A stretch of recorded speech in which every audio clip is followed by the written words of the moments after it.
Përshëndetje zonja dhe zotëri, ju flas drejt për drejt nga studio Infomagazinës të Klan Kosova. Unë jam Kushtrim Sadiko, do të jem bashkë me ju gjatë minutave në vazhdim. Këto ishin zhvillimet kryesore që shënuan ditën. Ekskluzive, kancelare gjermane Angela Merkel porosit president Dashim Thaçi dhe Aleksandar Vučić të finalizojnë marrëveshjen gjatë këtij viti. Klan Kosova mëson se Merkel ka bërë thirrje tek liderët që të marrin shembull marrëveshjen ndërmjet Maqedonisë dhe Greqisë. Kryeministri i Kosovës Albin Kurti ka konfirmuar letrën cilën ja ka dërguar zëvendës presidentit amerikan Mike Pence. Kurti insiston se nuk është ankuar për Grenell, teksa ka porositur se ka sqaruar pozicionin zyrtar të Kosovës për letrën, reagoi edhe presidenti Thaçi. 2 kosovarë vdesin sot nga koronavirusi, bëhet fjalë për një grua të moshuar nga Dragashi, e cila raportohet të ketë patur probleme përcjellëse shëndetësore. Viktima tjetër është një kosovar nga Gjilani, i cili vdiq në Gjermani. Në edicionin e sotëm të Infomagazinës kemi hedhur në transmetim të drejt për drejt sondazhin a veproi drejt Albin Kurti kur u ankua për emisarin Grenell tek zëvendës presidenti amerikan Mike Pence. Ju mund të përgjigjeni në 2 opsionet, po ose jo. A veproi drejt Albin Kurti kur u ankua për emisarin Grenell tek zëvendës presidenti amerikan Mike Pence, po ose jo në fund të këtij edicioni. Dhe kemi pikpamjen tuaj zonja dhe zotri. Ju kujtoj se sot do t'jem bashkë nga Shtetet e Bashkuara të Amerikës, nga New Yorku dhe nga Virginia, me profesorin Besnik Pula dhe publicistin Lushi pas pak, drejt për së drejti këtu në Infomagazin. Edicionin e sotëm e nisim me lajmin ekskluziv se kancelarja gjermane Angela Merkel u ka bërë thirrje liderëve të Kosovës dhe të Serbisë që të përvjelin mëngët dhe të arrijnë një marrëveshje të ndërsjellë. Merkel ka porositur Dashim Thaçin dhe Aleksandar Vučićin që marrëveshjen historike Kosovë-Serbi të arrijnë gjatë këtij viti. Klan Kosova mëson se shefja e qeverisë gjermane këtë mesazh ua ka përcjellur 2 presidentëve të Kosovës, pra Dashim Thaçit dhe Aleksandar Vučićit, gjatë komunikimit virtual në kuadër të samitit të BE-s, i cili është dashur të zhvillohet në Zagreb të Kroacisë. Kancelarja Merkel, siç mëson Klani, ka porositur Thaçin dhe Vučićin që të marrin mësim nga marrëveshja ndërkombëtare e presme, e cila është firmosur nga kryeministri i Maqedonisë së Veriut Zoran Zaev dhe kryeministri atëhershëm i Greqisë Aleksis Tsipras, ujdia e cila i dha fund mosmarrëveshjes 2 dekadë që lidhur me emrin e Maqedonisë së Veriut. Se marrëveshja Kosovë-Serbi duhet të arrihet gjatë këtij viti ka porositur në shumë raste edhe emisari special i presidentit amerikan Donald Trump, Richard Grenell. Nga ana tjetër, i deleguari i Bashkimit Evropian për dialogun Kosovë-Serbi Miroslav Lajçak kishte deklaruar se akordi ndërmjet Prishtinës dhe Beogradit mund të arrihet këtë vit eventualisht deri në mars të vitit 2021. Por si e komentojnë 2 liderët një marrëveshje të ndërsjellë? Çfarë thot Dashim Thaçi se duhet të arrihet në kuadër të marrëveshjes Kosovë-Serbi? Ai insiston në njohje të ndërsjellë, teksa Aleksandar Vučić, homologu serb, thot se kjo nuk do të ndodhë. Le ta ndjekim kronikën e Besnik Tahirit. Gjermania Angela Merkel si mysafirë dhe kroati Andrej Plenković si në koqere kishin gati temë kyçe të fjalimeve. Këta të 2 bashkë me liderë evropian e Ballkanik u ndalën gjatë të dialogu Kosovë-Serbi në kuadër të samitit virtual të Zagrebit, ndërsa i ftuan palët për pajtim. Por Dashim Thaçi e Aleksandar Vučić, 2 presidentët negociator, kanë vizione krejt të ndryshme për atë se si do duket marrëveshja finale. Kosovari pret njohje reciproke. Me leadershipin e Shteteve të Bashkuara të Amerikës dhe koordinim me Bashkimin Evropian, do të rezultoj me njohje reciproke si 2 vendet e pavarur dhe sovrane. Vetëm kjo jep kuptim këtij procesi dhe jep besim. Por ndryshe flet presidenti i Serbisë. Vučić thotë se sa të jetë ai kryetar shteti nuk do të afirmos asnjë ide për pranim ndërshtetror. Ja ne mogu da razumem zašto. Ajo që ka thonë nga pala e Kosovës është se duhet të pranohemi mes veti dhe se jemi 2 vende të pavarura e sovrane. Ka shumë mbështjellime këtu. Unë nuk mund ta pranoj pavarësinë e Kosovës. Nëse populli serb mendoj të gjendë dikë më të mirë që e bën këtë, atëherë vendosni për të. Zgjedhjet presidenciale i kemi pas 1 viti e gjysmë. Në deklarimet e tyre nga zyrat në Beograd e Prishtinë, 2 kryetarët e minimizuan deklaratën e shefit të diplomacisë evropiane se nuk e përjashton pranimin e opsionit për korrigjimin e kufirit Kosovë-Serbi si rezultat i marrëveshjes ligjërisht obligative.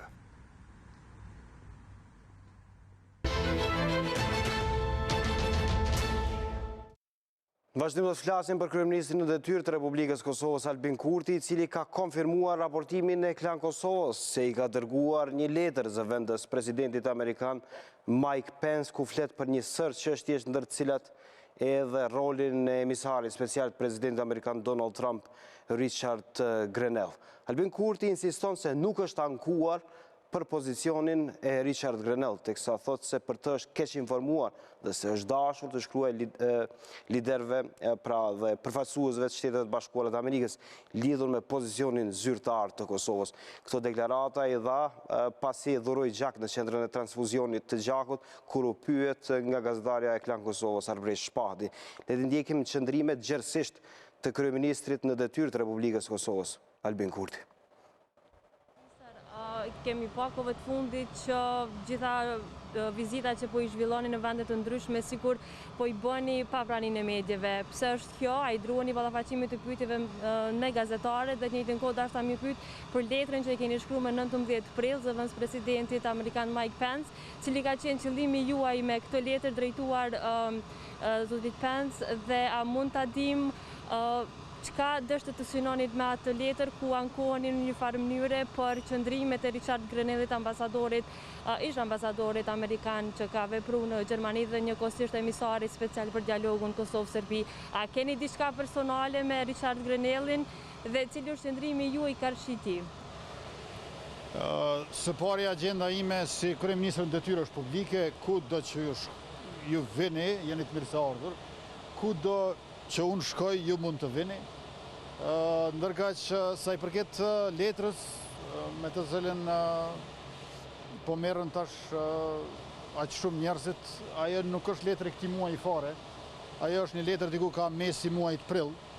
Unë në muajin shkurt, mars, prill, kam shkruar shumë letra të gjithë krerëve institucional në Shtetet Bashkuara të Amerikës, dhe jo vetëm në Shtetet Bashkuara të Amerikës, po ashtu edhe në Bashkimin Evropian, sepse një ndër detyrat e mia është që të komunikoj me të gjitha qendrat e superfuqive, me të gjitha shtetet mike partnere. Pra bëhet fjalë për një letër e cila është gati një muaj e vjetër, nuk bëhet fjalë për ndonjë letër të këtyre ditëve. Në atë letër unë falenderoj Shtetet Bashkuara të Amerikës për ndihmën e vazhdueshme, për përkrahjen që na kanë dhënë. Shpreh edhe zotimin tim që do të vazhdoj përkushtimi ynë për marrëdhënie të mira me Shtetet Bashkuara të Amerikës. Në anën tjetër, aty një pjesë e letrës i referohet me sa mbaj mend situatës me pandeminë COVID-19 dhe gjithashtu unë kam shprehur edhe qëndrimet tona si qeveria e Republikës Kosovës, të mia si kryeministër në detyrë, për çështje ndryshme politike, përfshirë këtu dialogun me Serbinë. Unë nuk jam ankuar askujt për ambasadorin Grenell, por kam shprehur pikpamjet e mia mbi këtë dialog, se si duhet të jetë parimor, i përgatitur mirë, dhe në veçanti po e theksoj që për shkak se ka shumë keq informim për qeverinë tonë dhe për mua, jo vetëm si kryeministër, po edhe si politikan në përgjithësi, se çfarë bëj e çfarë them, kam shprehur qëndrimet e mia që të mos ketë keqkuptime. Pra nuk janë këto letra lëbuese, janë letra zyrtare që i dërgon kryeministri i një shteti krerëve të një shteti tjetër me të cilën është partneriteti dhe aleanca e padiskutueshme. Që këtë keq informim po ja bën zoti Grenell, pikërisht presidenti Hashim Thaçi, ka qenë kështu? Ka shumë aktorë të cilët keq informojnë për mua, tash unë s'dua të merrem me të gjithë ata, por për shkak se ka një imazh nganjëherë të deformuar të qëndrimeve tona dhe të neve si qeveri, unë veç se kam sqaruar pozicionin tonë kaq. Ja, mendoni që Shtetet e Bashkuara të Amerikës do të duhet ta rimendojnë edhe një herë, ta rishqyrtojnë pozitën e Richard Grenellit që është i dërguar special i bisedimeve të dialogut Kosovë-Serbi? Besoni unë ditë natë mendoj për Kosovën, mendoj për situatën e pandemisë dhe as nuk e kam kohën, pra as dëshiren, as interesin, as mundësin që tash të mendoj se sa janë të duhur emisarët e superfuqive. Mos më ngarkoni edhe këtë barë, sepse kam mjaftueshëm punë mëllat bëj. Po thoni që Grenelli është keq informu. Si ka mundësi që një person i cili është në krye të disa agjensive inteligjente në Shtetet e Bashkuara të Amerikës të jetë keq informuar për juve dhe për qeverinë e Kosovës në përgjithësi? Ai në njëjtën kohë merr informata dhe nga ambasada e Amerikës këtu në Prishtinë. Ta keni parasysh që keq informimi nuk nje as kufi, as kohë, prandaj është gjithmonë i mundshëm dhe është detyre imja që aty ku vrej keq informim të bëj informimin e sakt edhe të drejt. Duhet ta kuptoni që fatkeqësisht jetojmë në epokën kur edhe informatat janë pjesë të betejave politike. Në Kosovë ka ndodhur ndryshimi i madh me 6 tetor të vitit kaluar, ka ndodhur ndryshimi shumë i madh me qeverisjen tonë, e cila ende nuk i ka bërë 100 ditë, prej të cilëve më shumë se gjysma janë si qeveri me mandat tamam, ndërka që pjesa tjetër qeveri në detyrë pas mocionit të mosbesimit. Ne i kemi ambicjet shumë të mëdha si qeveri për shkak të programit tonë qeverisës dhe regjimi i vjetër po përpiqet me çdo kusht që të mos shkojë nga skena, ashtu siç kanë vendosur populli me datën 6 tetor, andaj nuk duhet të befasoheni nga zelli i kundërshtarëve të qeverisë sonë për të keq informuar kudo këdo. Në cilat pika kryesore mendoni që kanë keq informuar? Keni përmendur tjetër? Në secilin pikë për mua. Unë ka baq shumë pika, në secilin pikë për mua keq informojnë, sepse nuk kam problem vetëm me qëndrimet, nuk kam problem vetëm me qëndrimet e mia, kam problem me qenjen time politike dhe e kanë dëshmuar këtë gjë. Unë s'kam inat me askë, nuk urrej askë, po e dua vendin tonë shumë.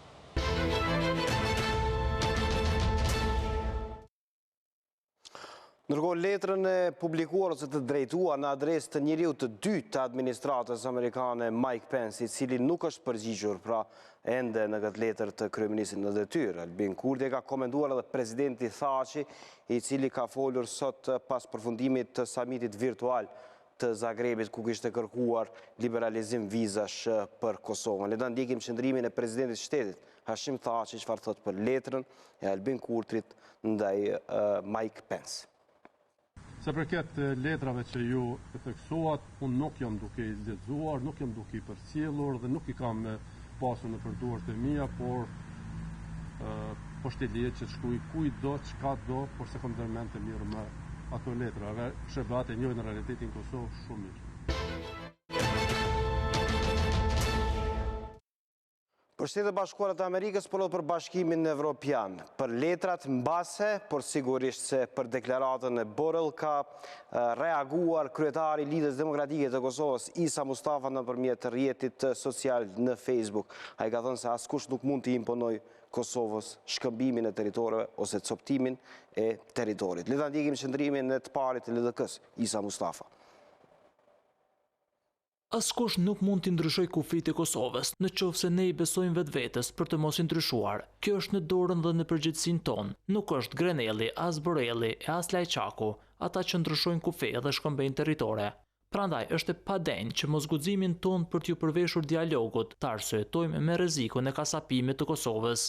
Duhet të besojmë në SBA dhe në BE dhe të besojmë në Kosovën. Kjo është e vetmja qasje për dialogun. Populizmi dhe lufta e shtrigave nuk na çon askund. Vetëm vendet komuniste kanë mbijetuar deri në fundin e tyre, duke prodhuar kundërshtar dhe armiq. Kur ju kanë sosur kundërshtarët, janë sosur edhe ato vetë. Kosova ka shpallur pavarësinë në këtë territor dhe në këtë kufi, kështu thot edhe deklarata e pavarësisë. Prandaj, s'kemi arsye ta hapim këtë temë, sepse e hapim temën e pavarësisë së shtetit tonë, që është mbyllur me opinionin e gjykatës ndërkombëtare të drejtësisë.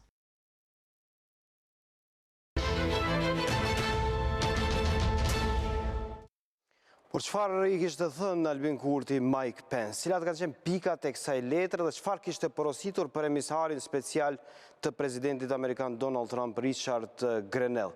Le ta ndjekim në plotni letrën cilën e publikoi Klan Kosova një ditë më parë.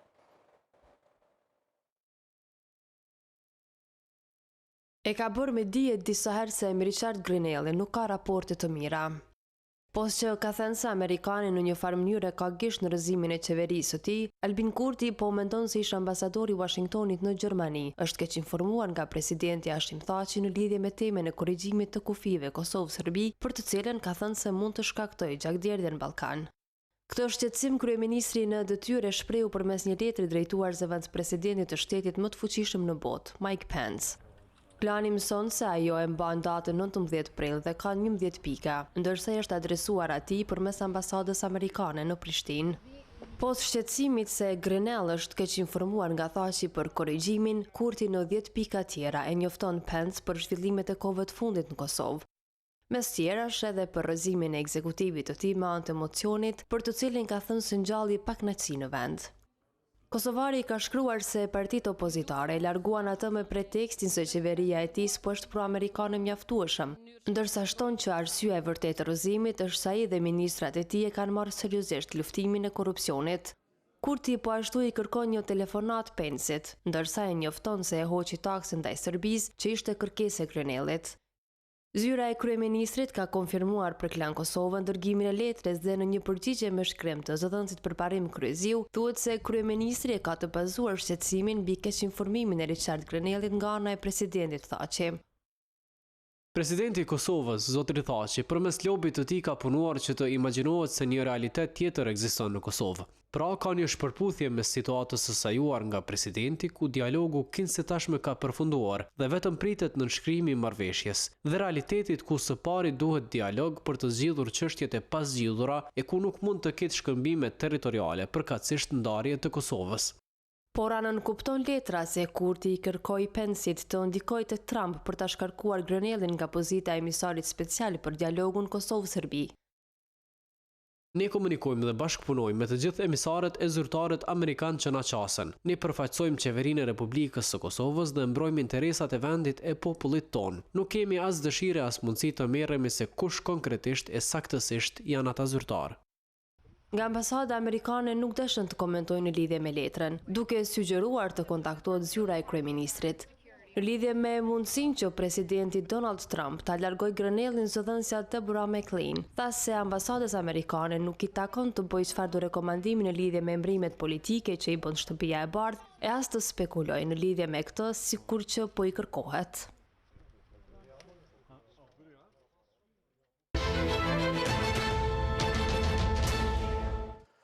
Për letrën e kryeministrit në detyrë Albin Kurti në adresë të zëvendëspresidentit amerikan Mike Pence për perspektivën amerikane qarshi dialogu ndërmjet Kosovës dhe Serbisë. Për marrëdhënien ndërmjet Kosovës dhe Shteteve të Bashkuara të Amerikës shkojmë përtej Atlantikut në një lidhje të drejtë për drejtë në një debat cilin e realizojmë nga distanca. Na bashkangjitet nga New Yorku publicisti shqiptar në Shtetet Bashkuara të Amerikës, Lushi. Zoti Lushi, faleminderit shumë që jeni me neve drejt për drejti në transmetim në Infomagazin. Përshëndetje. Bashkë me neve është edhe zoti Besnik Pula, profesor universitar në Shtetet Bashkuara të Amerikës, më konkretisht në Universitetin e Virginia. Zoti Pula, faleminderit shumë që jeni në transmetim të drejt për drejt me neve këtu në Infomagazin. Faleminderit, mirë se jeni. Do ta nis me zotin Lushi e debatin e sotëm. Zoti Lushi, si e keni parë fillimisht letrën e adresuar nga kryeministri në detyrë Albin Kurti në drejtim të zëvendës presidentit amerikan Mike Pence, ku flet për rolin e Richard Grenell, por edhe për shumë çështje të brendshme që kanë të bëjnë me Kosovën, natyrisht edhe për marrëdhëniet me Shtetet e Bashkuara të Amerikës. Letrat, shkëmbimet dhe telefonatat me diplomacia normale nuk shohen në këtë drejtim asgjë të jashtëzakonshme ose të keqe në vetvete me letrën, por përmbajtja e letrës i ka disa probleme, për arsye se politika e brendshme nuk është kur politikë e jashtme. Njerëzit çështjet që i kanë politikën e brendshme duhet të zgjedhin brenda vetes dhe arbitri vetëm aty është votuesi. Unë mendoj se zoti Kurti, kryeministri Kurti, duhet i drejtohet votuesve shqiptar për çështjet të cilat ai mendon se duan zgjidhje me një verdikt demokratik, nuk mund të kërkojë nga të jashtmit, aq më tepër që zoti Kurti njihet si proponent i idesë ku njerëzit brenda shtetit duhet vendosin për vetveten, ato është një lloj vetvendosësi. Tjetëri problem që e kam me letrën është pa ashtu teknik dhe në fakt nuk mendoj se letra është ndonjë rëndësie shumë madhe, mendoj se politika cilën po e përcjell, metodat cilat po i përdor zoti Kurti në politikën jashtme kanë probleme më të mëdha me to.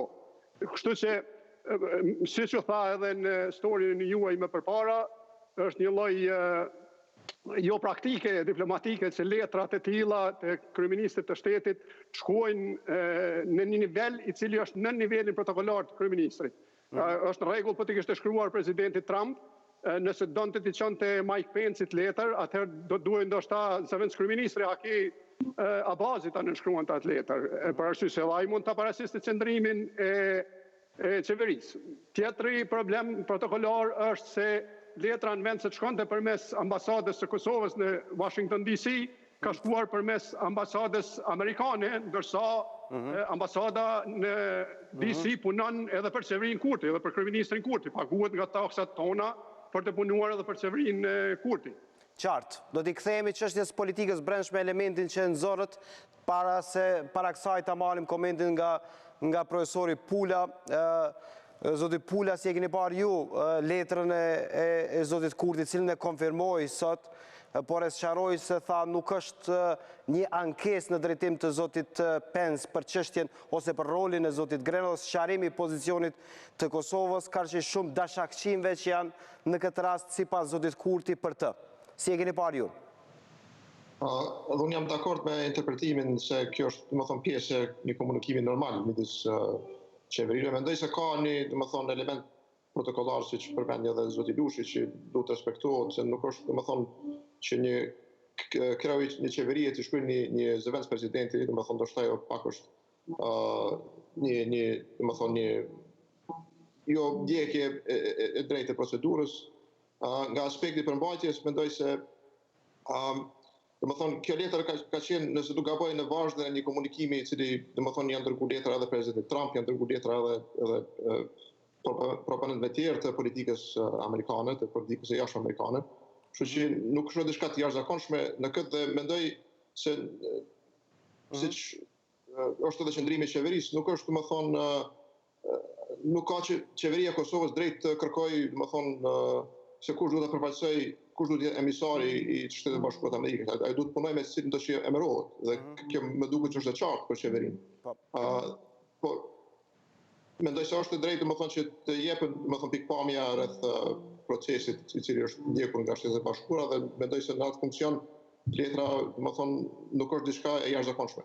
Por zotit Pula, duket që kemi një marrëdhënie fragjile ndërmjet kryeministrit në detyrë Albin Kurti dhe emisarit special Richard Grenell. Marr parasysh shumë intervista dhe shumë deklaratave të dhëna. Kur jemi tek roli i zotit Grenell, edhe po ndalem tek një element tek letra, a ka mundësi që zoti Grenell, marr parasysh që qëndron krye të shumë agjensive që janë të inteligjencës, të jeti keq informuar për sa i takon një çështje që është me rëndësi strategjike për Shtetet e Bashkuara të Amerikës, siç është Kosova dhe Serbia, si e shihni ju?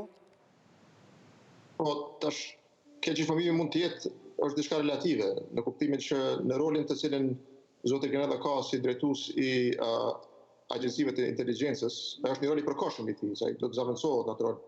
Domethënë, aty duhet merret me çështje shumëta të inteligjencës që përfshin gjithçka që përket, domethënë, sigurisë amerikane.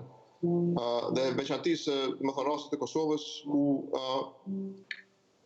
domethënë është e drejtë që, domethënë, edhe qeveria të jap pikpamjen e vet, domethënë, për sa i përket vështrimit të saj drejt këtij procesi i cili është ndjekur nga zoti Grenell.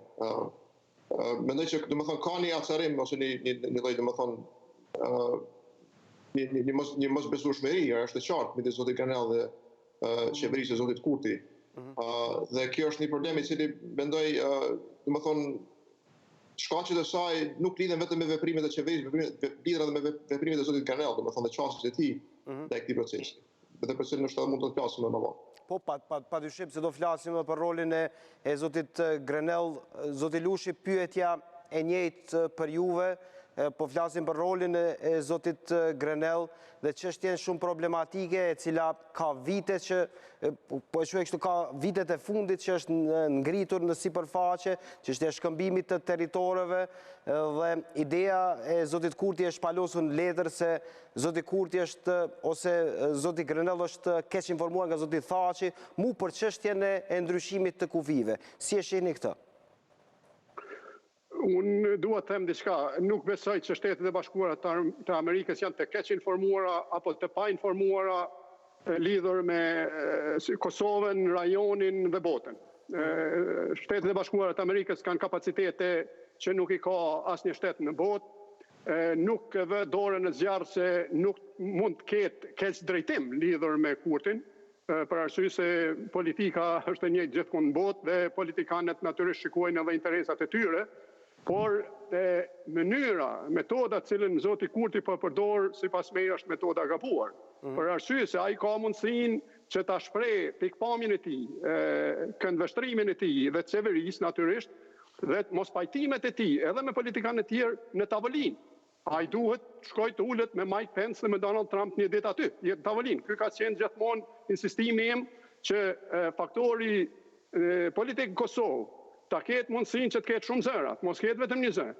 Natyrisht ndoshta ka tentime nga politikanë të caktuar që ta unisojnë atë zë, mirë po esenca qëndron në atë që të krijohet një grup, do të thotë që të krijohet një zë me harmoni të zërave të ndryshëm dhe mandej që të tregojmë se kur hymë në çështje të mëdha, hymë bashkë.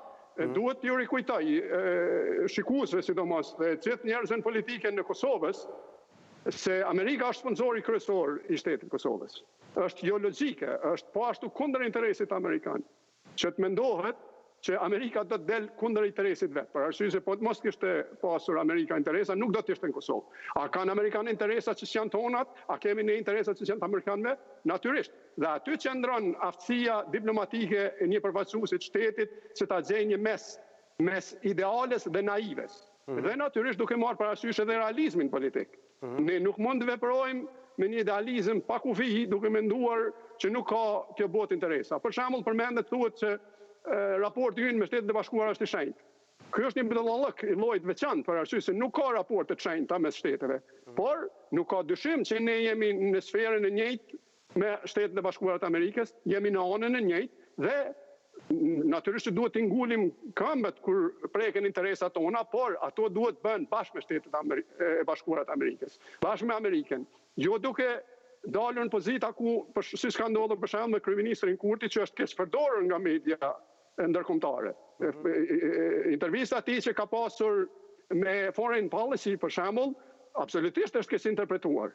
Ai nuk e thot askund direkt që është kundër Shteteve të Bashkuara dhe as më pak që veprimet e Kurtit që atë gjithë e cajakeve të tia politike tregojnë që ai nuk është anti-amerikan. Nuk ka logjik thuhet që një politikan shqiptar në Ballkan mund të jetë amerikan dhe të marrë vota nga shqiptarët. Perspektivën amerikane do vjojmë edhe më tutje. Zoti Pula, a është administrata Trump dashamirëse e Kosovës në këtë proces shumë të rëndësishëm dhe shumë problematik që Kosova e ka me Serbinë dhe kur Amerika është duke insistuar që këtë vit të arrihet një marrëveshje e ndërsjellë ndërmjet Kosovës dhe Serbisë?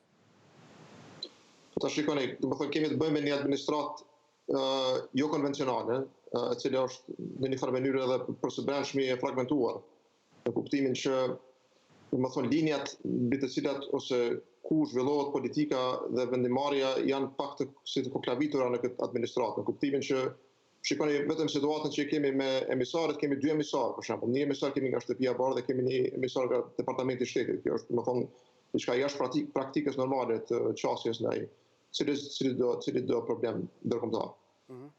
Dhe kjo ka të bëjë me një farë dualizmi aty të vendimmarrjes dhe një lloj domethënë qasje dhe stilit të vetë zotit Trump, i cili nuk ka domethënë prirje që janë me domos afatgjata strategjike. Domethënë ai shikon në momenta pa shkurtër të krijojë ndonjë domethënë mundësi për fitime të shpejta për qëllime të zgjedhjeve, për qëllime tjera domethënë të tij politike, Dhe në atë kuptim kemi domethënë një lloj frakturizimi të vetë politikës amerikane.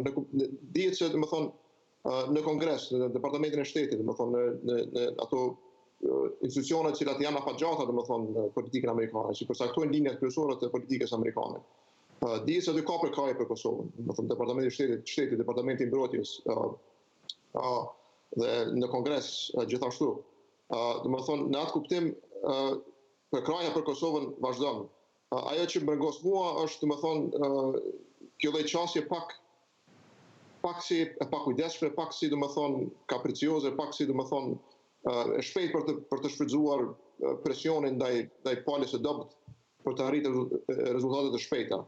Dhe këtu kam frikë që mund domethënë sepse nëse kjo rezulton në një proces në një marrëveshje e cila për shembull nuk është legjitime në kuptimin e plotë të fjalës, nuk e ka pranueshmërinë e plotë, mund të rezultojmë në një situatë më të rrezikshme të destabilizimit të rajonit. Kështu që këto janë domethënë frikat e mia. Nuk jam shumë i brengosur për marrëdhënien midis SBA-ve dhe Kosovës në kuptimin afatgjatë. A druani ju, zoti Lushi, për përmbajtjen e mundshme të një marrëveshje dhe këtë nxitim, siç po e quan zoti Pula, të administratës amerikane e cila është dualizuar sipas tij në këtë proces në kuadër të komunikimit ose dialogut Kosovë-Serbi? Amerikanët bëjnë real politik, nuk bëjnë politikën me emocione. Unë shoh këtë çështje që paraqiti profesor Pula prej një këndvështrimi tjetër, për shembull, dy emisorët unë i shoh në fakt si kujdes i veçantë i Amerikës për ta ngritur problemin dhe rëndësinë e problemit në nivel më të lartë. Nuk shoh asgjë të keq aty. Do të thotë Amerika po kujdeset që të arrijë një zgjidhje e cila zoti Pula e përmendi që mund të çojë destabilitet. Unë mendoj që qëllimi primar i diplomacisë dhe politikës amerikane është që të arrihet një stabilitet. Tashti, dua të përkujtoj diçka. Në vitin 2008, kufiri i Kosovës është ndryshuar. Është ndryshuar natyrisht për shkak se Amerika ka qenë për atë ndryshim mes Kosovës dhe Maqedonisë. Nëse ju kujtohet, marrëveshja e cila ka pas të bëjë me këtë ndryshim të kufive dhe është bërë në kohën e një presidenti republikan, George W. Bush, i cili ka qenë në fakt një farë mënyrë kumbara i pavarësisë së Kosovës. Për arsye se amerikanët nuk bëjnë politika personale. Dhe ajo marrëveshje, le të rikujtojmë, historikisht, është bazuar në një marrëveshje mes ish-presidentit Maqedonisë Trajkovski dhe ish-presidentit të Serbisë armike në atë kohë, absolutisht armike, edhe të Amerikës, Vojislav Koštunica. Dhe gjithë e dim që në Debelde është rishënuar kufiri dhe është kryer ai problem dhe mandej ka ardhur deri një stabilizim i marrëdhënieve mes atëherë ish Republikës Jugoslave të Maqedonisë, sot Republikës së Maqedonisë Veriuar dhe Kosovës. E njëjta ka ndodhur në vitin 2014, kur ka filluar ndryshimi i kufirit me Malin e Zi. Edhe aty, ky ndryshim vjen nga një administratë demokrate, që vjen nga kandidati i tashëm për president Joe Biden. Shqiptarët nganjëherë po harrojnë kur po kthejnë gjithë drojen, frigën, e unë mendoj se droja dhe friga nuk janë udhëheqës të mirë në politikë. As emocionet. Ne duhet të shikojmë gjërat ftohtë. Natyrisht që edhe një herë po insistoj që kur janë interesat vitale të Kosovës, ne duhet të kundërshtojmë edhe amerikanët. Por amerikanët nuk e kanë qëllimin ta dëmtojnë Kosovën. Dhe nëse me të vërtetë shkojnë në atë nivel ku ata duhet ta dëmtojmë, ju rikujtoj edhe një herë çfarë thash për shenjtërinë e marrëdhënieve ndërkombëtare. Nuk ka shenjtërinë marrëdhënie ndërkombëtare. Ne duhet të insistojmë. Kjo nuk shkon për te kësaj nuk shkon dhe nuk shkon. Të thotë, tash kemi presidentin Trump që është po ashtu republikan. Politika e jashtme amerikane përkundrejt Kosovës ka një kontinuitet bipartizan, ka një kontinuitet shtetënor dhe unë nuk mund të akuzoj Amerikën mbrojtësen kryesore të shtetit të Kosovës si dëmtuese e shtetit të Kosovës. Dhe insistoj edhe një herë se gjitha forcat politike, jo vetëm në Kosovë, por edhe në rajon, punojnë drejt Amerikën dhe të bëhen shpjegimet e duhura aty ku mund të ketë keqkuptime ose mund të ketë edhe mos informim përgjithshëm, se informatat inteligente natyrisht që Amerika i ka, por duhet kuptohet edhe konteksti rajonal i problemit Kosovës, i problemit të shqiptarëve, i problemit të serbëve, për arsye se në anën tjetër dikush thotë që le ta shtyjmë edhe pak zgjidhjen. Po kanë kaluar 20 vite për një problem, si problemi mes Kosovës dhe Serbisë. Nuk ka shpejtim, ne në fakt jemi vonë. Ballkani duhet të stabilizohet dhe ne duhet bashkë ta kuptojmë për kundër faktit që edhe nga zoti Pula, si e shihni argumentimin e zotit Lushi në këtë situatë në kuadër të tajmingut mundshëm, kanë kaluar 20 vite dhe insistimi është që tani të bëhet. Po sigurisht të më thonë që një marrëveshje me Serbinë do të jetë e domosdoshme herë do kur. Por nuk mendoj se një marrëveshje duhet të arrihet me çdo kosto, domethënë me çfarë do kosto për Kosovën. Dhe në atë duhet jemi domethënë duhet të kemi kujdes veçantë ndaj asaj. Për shembull, dhe kjo është domethënë edhe një pjesë e problemit në përgjithësi me këtë proces, sepse nuk kemi pasur edhe ndonjë transparencë, domethënë se nuk dimë për çfarë është diskutuar. Kemi shumë spekulime, flitet për shkëmbim territoreve, pastaj jo nuk ka shkëmbim territoreve, pastaj nuk dimë se për çfarë marrëveshje bëhet fjalë. Për çfarë është diskutuar në këto 2-3 vitet e fundit mes dy presidentëve të Kosovës dhe të Serbisë.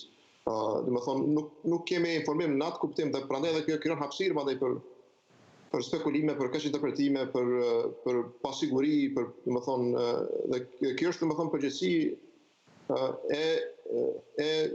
e paris ndërmjetësuese në këtë rast edhe zoti Granell si diplomat që të krijojë kredibilitet për procesin. Po zoti Granell ka hedhur poshtë se e shtyen idenë e shkëmbimit të territoreve, se e ka shtyer kur është pyetur nga gazetarët, kur ka komunikuar në vazhdimsi. Ka thënë se palët gjithsesi do të duhet të vendosin, por ka insistuar se Shtetet e Bashkuara të Amerikës asnjëherë nuk e kanë shtyrë përpara këtë zgjidhje që për shumë kënd në opinionin publik vendor, qoftë edhe ndërkombëtar, ka mundur të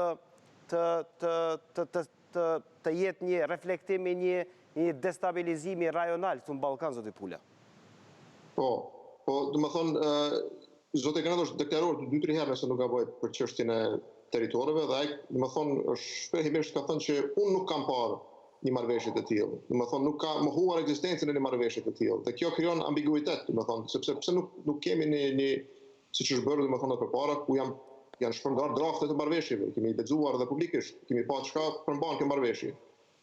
Kjo është vetëm mënyrë që të krijohet kredibilitet, të krijohet legitimitet. Pastaj mund të diskutojmë ne për elementet e për çështje të tjera. Në këtë situatë ku ne jemi domethënë në terr, nuk e dim çka po diskutohet. Kjo e dëmton edhe vetë procesin. Pastaj edhe rezultati mund të jetë shumë pak i qëndrueshëm se po të kishim domethënë transparencë në proces. Unë edhe njerë në transmitim drejt për drejt teksa jemi në këtë debat, kujtoj se ju mund votoni në sondazhin online, cilin e kemi hapur në Facebook të Klan Kosovës, a veproj drejt Albin Kurti, kur ankua për emisarin Grenell tek zëvendës presidenti Amerikan Mike Pence. Ju mund përgjigjeni po ose jo, jemi në gjysmë, pak më shumë se gjysmë e emisionit, kemi dikun rreth 20 minuta për të votuar. Ju mund votoni në këto dy opsione në fund të këtij edicioni, do t'i kemi rezultatet në transmitim të drejt për drejt. Le të kthehemi pak tek elementi që zoti Lushi e nxorin sipërfaqe qysh nga fillimi tek çështja e politikës së brendshme, kur e përmendi letrën dhe kur e komentoi letrën. A shihni pozicion qartë të zotit Kurti për sa i takon një dialogu ndërmjet Kosovës dhe Serbisë, si dhe koordinimit me partnerët ndërkombëtar në plan të parë natyrisht me Shtetet e Bashkuara të Amerikës, si sponsorizuesi, po e quaj kështu, i pavarësisë së Kosovës. A shihni një ide të qartë se si të veproj më tutje, nëse nga ana tjetër e kemi një besim të theksuar tek liderët tjerë në adresë të administratës amerikane, qoftë edhe të zotit Grenell me disa përjashtime të vogla. Si e shihni zotin Kurti? Ndoshta po më drejtoheni mua. Po, zoti Lushi, tek ju. Unë i respektoj shumicën e politikanëve në Kosovë për arsye se përderisa ata vinë pushtet përmes votës, ky është respekt për elektoratin e tyre. Unë mendoj që është një pasuri që populli i Kosovës është popull pluralist dhe shpresoj që nuk do të vijmë kurrë në një situatë në cilën një shumicë absolute do të ketë gjithë prenat e pushtetit në dorë. Jam i vetëdijshëm për keqpërdorimet e shumta, për keq menaxhimet dhe edhe keq qeverisjen gjatë këtyre 20 viteve, por njëkohësisht jam i vetëdijshëm edhe për sukseset e jashtëzakonshme që shumë nga ne nuk po duam të shohim nganjëherë, pse për arsye se po shkojmë me atë llojin e politikës, dy atlar nuk lidhen për një mullar. Kjo është sipas me një qasje e gabuar në politikë, për arsye se tjetri duhet pranohet.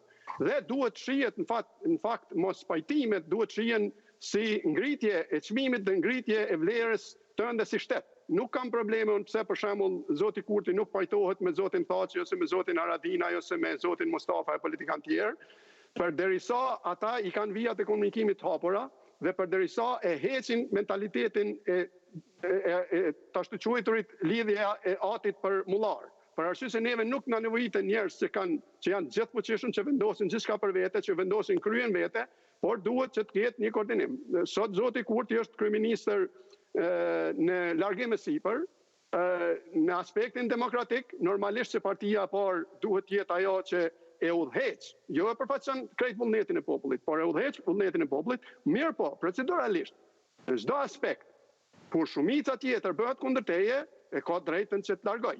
Tashti, çështja qëndron në atë që edhe në qoftë se zoti Kurti ose dikush tjetër shkon në opozitë, njeriu mund t'i ndihmojë shtetit të vet edhe nga opozita.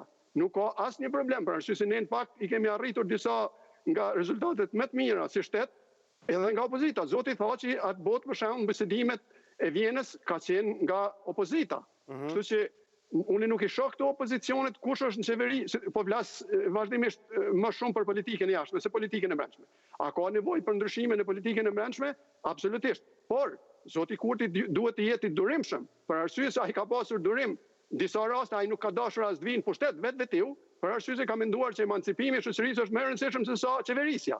Tash, ai ka mundësinë të veprojë edhe nga opozita nesër, por mund të presë edhe për ditën pas të nesërmes që nëse elektorati dhe votuesit ja japin fuqinë, të vi prapë pushtet. Dhe nuk duhet të harroj kurrë që edhe nëse vijnë pushtet, si partia e parë, prapë i duhet nesër pas nesër të qeverisë, ndoshta me PDK-n, ndoshta me AK-n, ndoshta me LDK-n përsëri. Do thotë, partitë tona duhet ta gjejnë një gjuhë të përbashkët, duhet ta gjejnë edhe një platformë përbashkët për interesat jetike dhe vitale. Dhe nuk duhet ta personalizojnë politikën. Ky është mendimi im dhe në atë drejtim unë e shoh zotin Kurti qoftë edhe këmbgulin e tij si një vlerë, jo si një problem për Kosovën.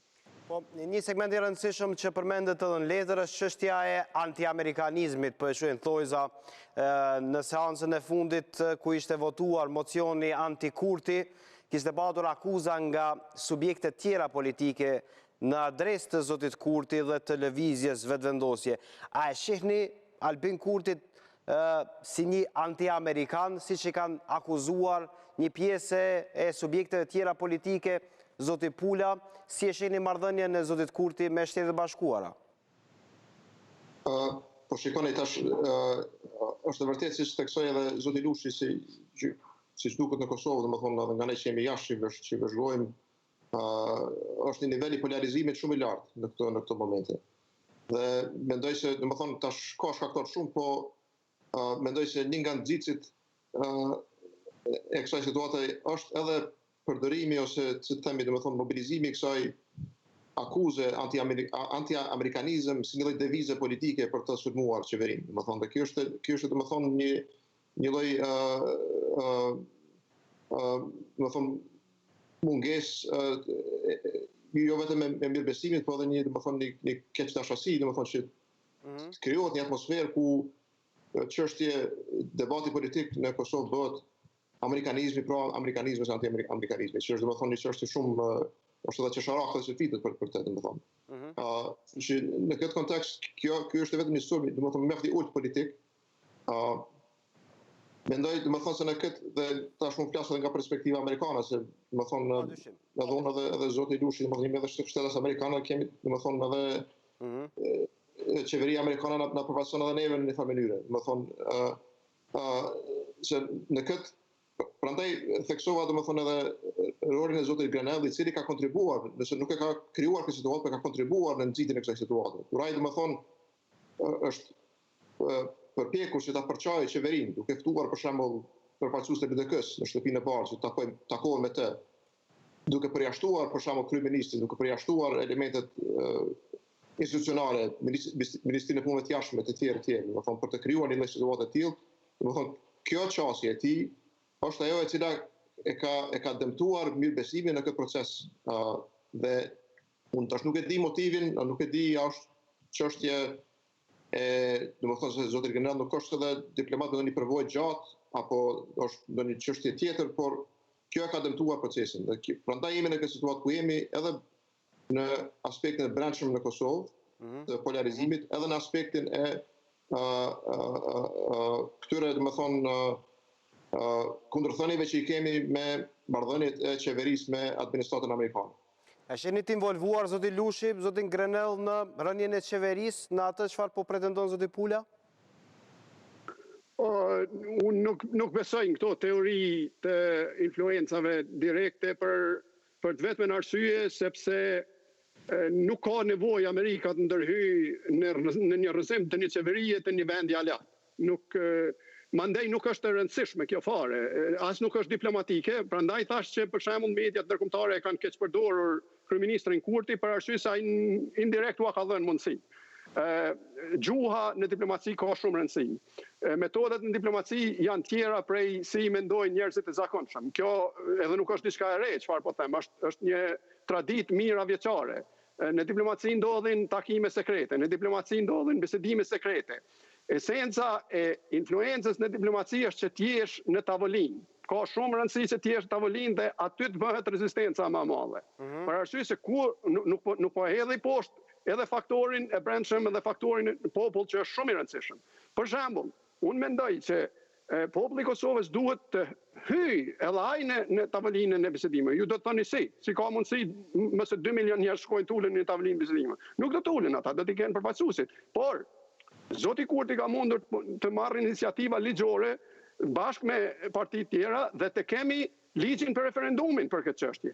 Le të vendos parlamenti, por le të vendos edhe populli me një referendum për ujdinë e cila sipas disave po shtyhet për arsye dëmtuese nga Shtetet e Bashkuara të Amerikës. Sa i përket Grenellit, nuk na takon neve si palë, Kosova në këtë rast, dhe as Serbisë. Unë nuk mund të garantoj çfarë kanë njerëzit në zemrat e tyra, por kjo nuk është as e rëndësishme. Për arsye se unë nuk mund të caktoj kush është përfaqësuesi i Klan Kosovës nesër dhe pse ju kanë vendosur juve zoti Sadiku aty, por është çështje e Klan Kosovës. Unë mund të përgjigjem vetëm për pikpamjet e mia, për qëndrimet e mia dhe vendimet e mia. Kështu që unë mendoj që ne po humbim shumë kohë. Mandej kjo çështja e aftësive personale në diplomacinë amerikane është pak çesharake. Diplomacia amerikane ka me mira njerëz cilët punojnë në resortet e ndryshme të saj. Nuk është, Grenelli është njeriu i cili është njeriu frontal aty. Ka edhe njerëz tjerë që janë prapa, prandaj unë mendoj edhe një herë, energjitë tona duhet t'i kthejmë ka përfaqësimi, këmbgulja e interesit ton dhe koordinimi mes vete. Kur t'i kryjmë këto, nëse ka nevojë atëherë mund dalim edhe në pozicione tjera të personalizimit të diplomacisë, por nuk mendoj që ajo... Zoti Lushi, nuk është e sotit, po qysh po koordinohen spektri politik në shumë drejtime, në shumë fusha, dhe ja tani ka dalë edhe raporti me Shtetet e Bashkuara të Amerikës që më herët asnjëherë nuk i ka dyzuar palët, po e quaj kështu në sferën e brendshme, tani po ndodh. Më intereson si çështja e fundit për ta ngritur... Vetëm nëse mund të përzihem në atë. Lutem. Faktet me si thonë diçka tjetër. Po, ne kemi mos pajtime, kemi edhe dallime shumë të mëdha shpeshherë, por kemi arritur ta gjejmë konsenzusin gjithmonë. Rast është Rambujeja, rast janë bisedimet e Vjenës.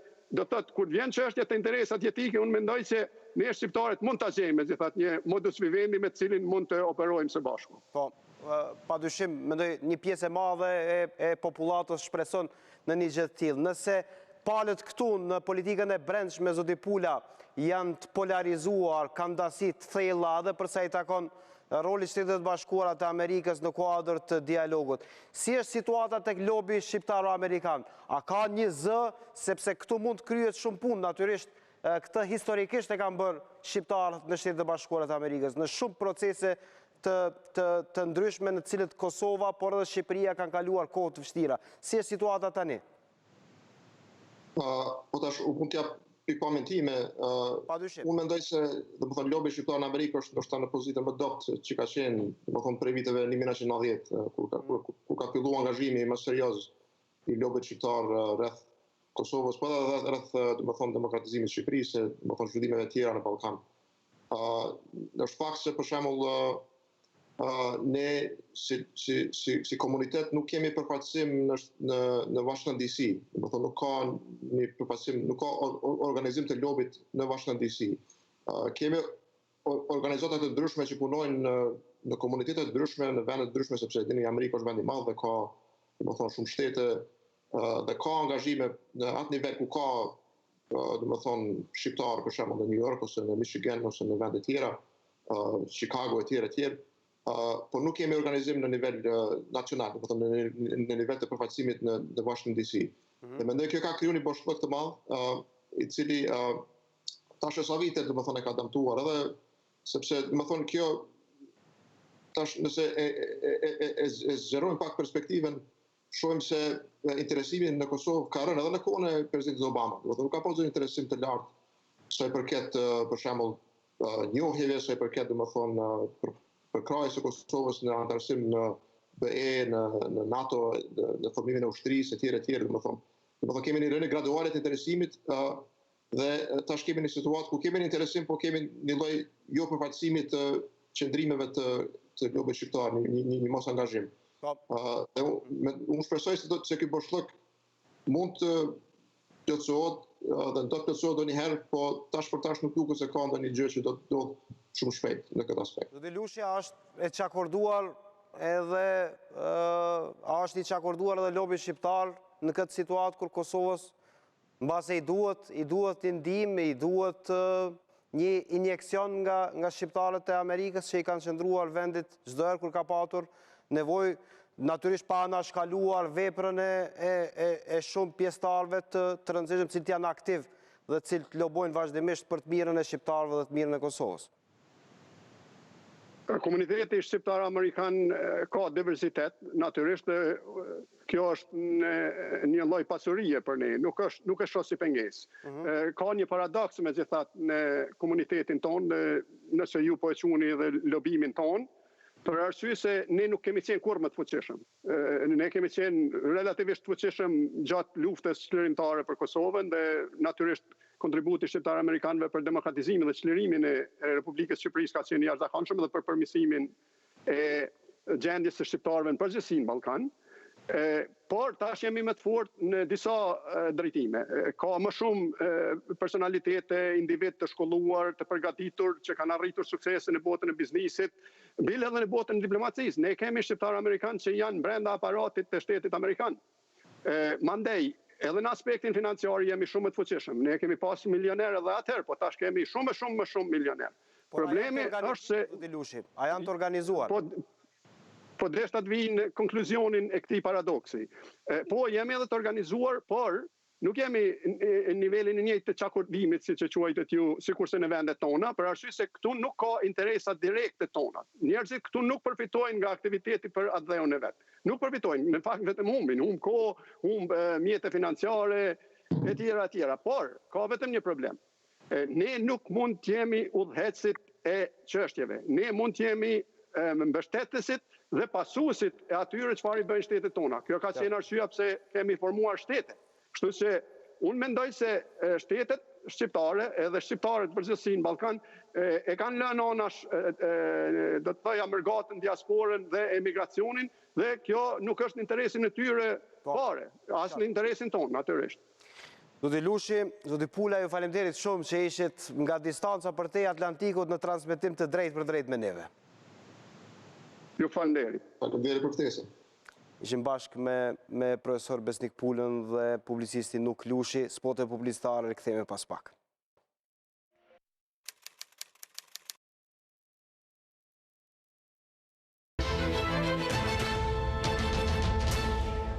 Në fund të këtij edicionit e Infomagazinës, le të shohim se si kanë votuar shikuesit e sotëm nëpërmjet Facebookut. Në anketën veproi drejt Albin Kurti kur ankua për emisarin Grenell tek zëvendës presidenti amerikan Mike Pence. Ju keni votuar po 78%, jo 22%. Pra po 78%, jo 22%, dhe me këtë grafik e mbyllim edicionin e sotëm të Infomagazinës duke ftuar qëndroni edhe më tutje me programin e Klan Kosovës. Klikoni klankosova.tv për informacionet më të reja nga vendi, rajoni dhe bota. Ne takojmë nesër në terminin ton zakonshëm. Mirëmbëjtje deri atëherë.